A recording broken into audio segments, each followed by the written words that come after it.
Right now we are talking with Carol Laguardia. You're the widow of Joe Laguardia, and many people in Central New York knew Joe because, of course, he brought so much entertainment to the State Fair. He worked there for so many years, and he died last year of a rare blood disease. So I know that you're here, and you're very brave to come here this morning and to talk about it. You want to talk about what he died from, to let other people know about it, Carol. Exactly. Amyloidosis is a very rare blood disease. It's protein cells that cannot get flushed through your system, and they are sticky and they attach to any organ in your body.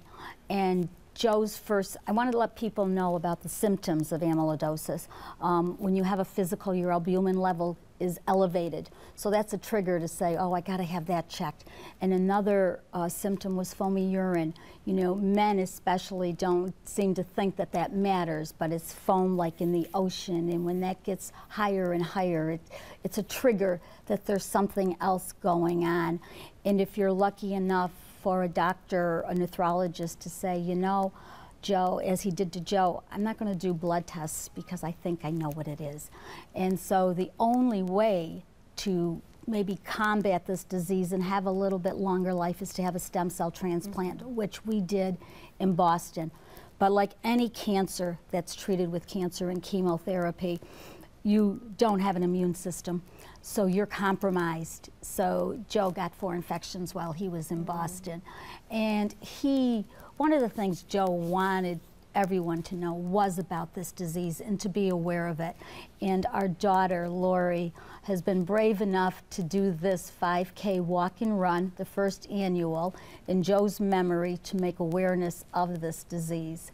And that's going to happen next Tuesday. Can you talk about, as we look at images of him, a lot of people around town, and I know it's, I'm sorry, I know it's hard for you.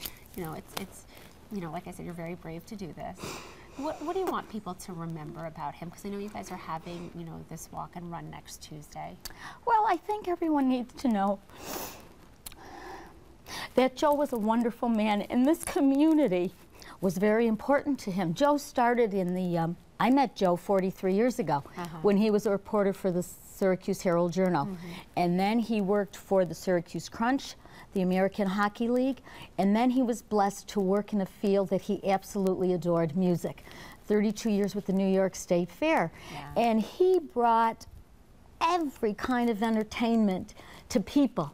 That's what it meant. It was important for him to have music in your lives and to let everyone enjoy it from whatever phase of the area you liked. You're young, but you won't know. We had Bob Hope, and we had Liberace, and we had Blue Eyes, Frank Sinatra. So he started way back then and then brought in the modern music. We have a Kenny Chesney and Vince Gill and Reba McEntire. And so he saw that the community needed and loved every kind of music. So I want people to remember Joe, that that's what he cared about, and he was a wonderful son, husband, and father, and papa. The grandchildren miss him so much.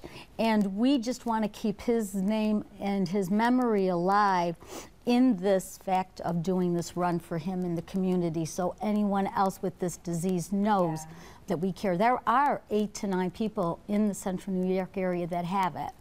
So it is out there, even though it's 8 in 1 million get it, but it's out there.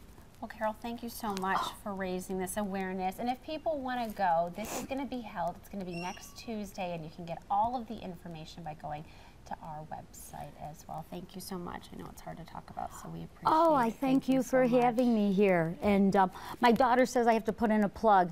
Bring money. There's going to be lots of raffles and big prizes, and we just want everyone to have a good time because that's what Joe wanted with everybody, is to have a good time.